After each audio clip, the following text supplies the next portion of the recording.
San Francisco. Ladies and gentlemen, please welcome Aung San Suu Kyi.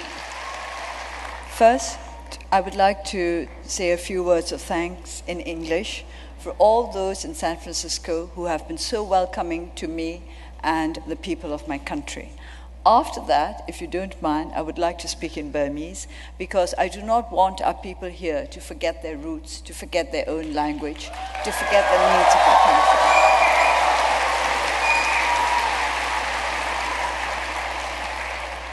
Those of my generation here will know that I have come to San Francisco in the right way, with flowers in my hair. The younger generation probably do not know what I'm talking about at all. And of course, to follow through the words of that song, I'm meeting many beautiful people here. And for that, I thank you for the opportunity to be with you. And I thank you for the key to your city, which is the key to many good qualities that we would like for our own country. Innovation, tolerance, multiculturalism, courage, the courage to try out new ways and new things, the courage to welcome those of a different way of life, and to give them an opportunity to live among you without having to let go of their own values. This is what I think is most precious about this city, that you are open-hearted and open-minded. We need both. Closed minds and open hearts do not really go together. Some may claim that they are open-hearted, but if they close their minds to the needs of others, how could their hearts be said to be open? But you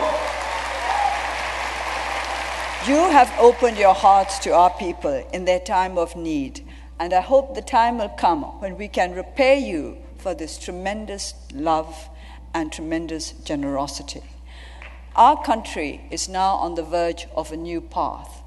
I have to keep reminding people that we are just about to start out, that we are not yet along the way. And because we are just at the beginning, this is a delicate and difficult time. I hope you will be with us as we proceed onwards from here to a point where we can say thank you to our friends for having put us firmly on the territory of human rights and democracy. That time has not yet come. We are trying to get there, and we have been given the opportunity to get there. Many of our people who have settled in the United States or who are here temporarily, waiting for the time when they can go back to their own country, have acquired new skills and new understandings, which we hope will be of great benefit to our country now in the present, not just in the future. Because the most important time is the present. This does not mean that we must forget the past. We must remember the past that we may learn lessons from it.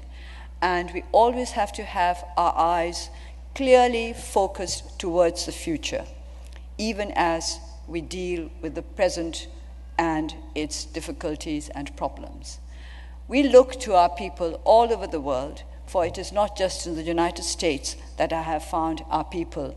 I have found them all over the world. We look to our people from all over the world to help us in our transition to a genuinely democratic society. There are many things that we have to learn. And let me remind our people who wish to come back to help us that there are many things they have to learn too.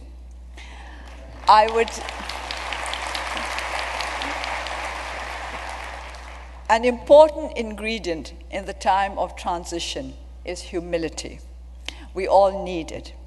As we proceed towards the future, we have to understand what our weaknesses are.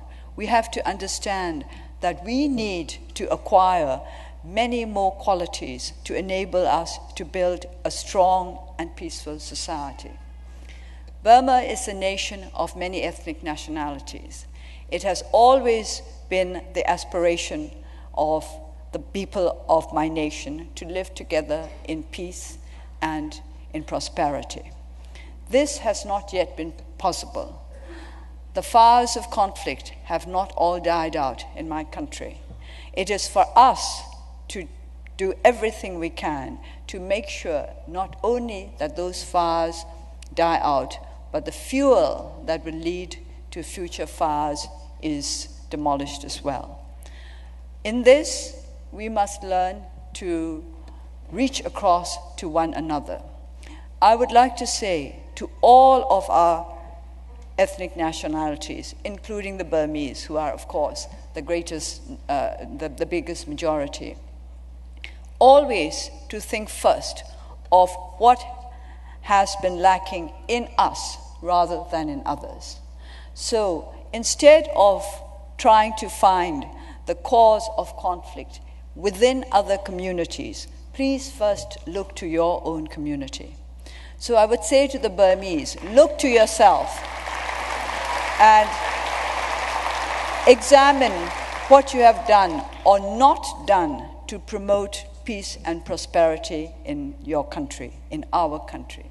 Similarly, I would like to say to all nationalities and communities in Burma to look first to themselves, to see how they can improve themselves, that they might contribute to a stronger, more united, happier, healthier nation.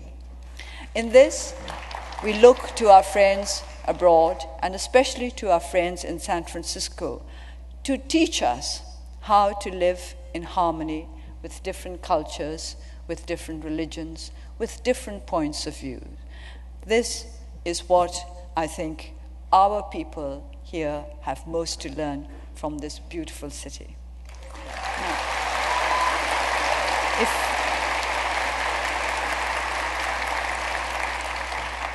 there's not much I have to add to what our very dear Nancy Pelosi and Mayor Lee have said about the connections between the United States and Burma, between San Francisco and Burma.